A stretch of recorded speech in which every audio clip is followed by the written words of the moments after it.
The existence of Indigenous burial sites was common knowledge in the early days of our region, with fences that were seen from the bottom of Shoalton Hill. That was a lot of friends of my grandma's that died, and they just buried them up there.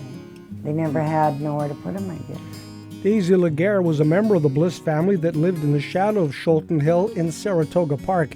It was her family that took care of the sites, estimated to be at least 30 in total. Mom said where that graves were, you used to hear a woman cry or a baby. Now that was said by my grandmother too, that every time they'd be walking home at night, they used to hear a woman cry or a baby where them graves were.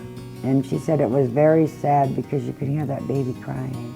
And Grandma used to tell me the same thing, you know. Police Point and Strathcona Island were early Indigenous burial sites where bodies were strapped to a board like a mummy and hung from trees. When the province of Alberta came into being, the government ordered remaining bodies to be moved and buried in the ground. Many were relocated to Shoalton Hill above what was then known as the City View Road. The graves proved to be too much of a temptation for some. They were disturbed by human activity or robbers over the years. In a 10-year period starting in 1959, there were at least 4 times when the graves were disturbed.